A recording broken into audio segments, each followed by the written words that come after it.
铸造这些人头像是干嘛用的？然后他后面画了一些头发又是干嘛用的？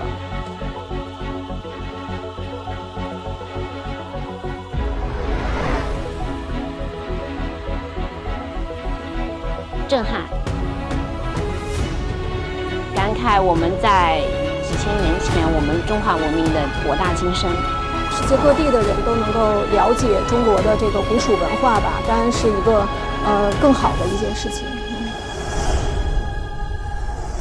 好犀利啦，好似嚇。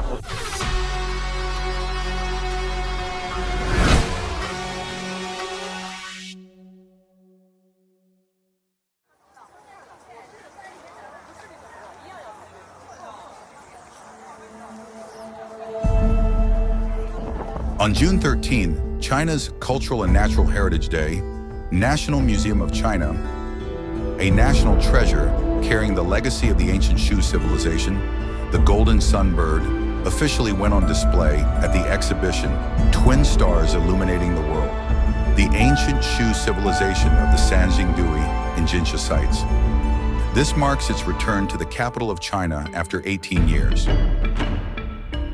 4、5年前，我也去过三星堆和金沙的那个博物馆。这次能够到北京来，因为我也是北京人，所以正好在家门口就过来看一下。把镇馆之宝要拿到北京来展出，能够让更多的人看到这个精品了。而且我觉得可能，还是关注于它的这个历史性，把中国的这个历史的文化能够更显现出来，一个很独特的。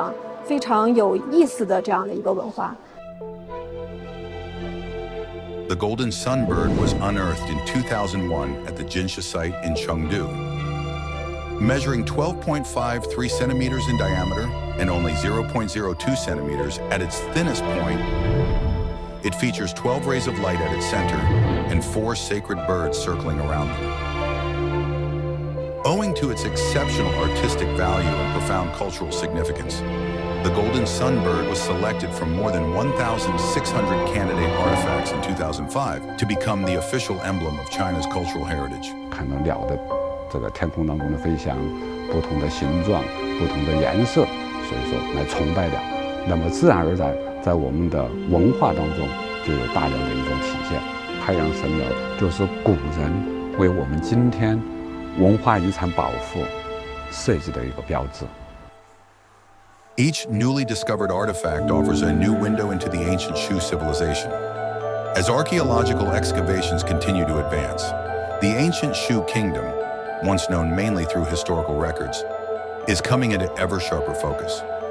The exhibition brings together over 200 precious artifacts from the Sanxingdui and Jinsha sites, allowing visitors to explore the story of the ancient Shu civilization, spanning thousands of years within a single gallery space. 其实还挺想去古府，就是勘探那个地方去看一看的。然后我觉得就是这个三星堆它有点神秘，它也可以让我们直观的了解一些古人的一些祭祀行為以及一些古人的一些習慣。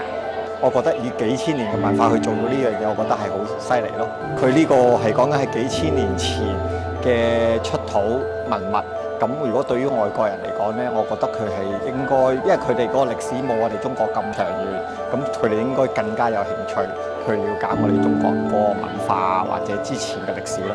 看了很多那个青铜展之后，这个工艺的这个精雕细琢，非常震撼。我觉得它首先是一个代表我们文化的一个传承吧，然后是一个精神的推动。推动着我们继续传承我们古人这种匠工精神。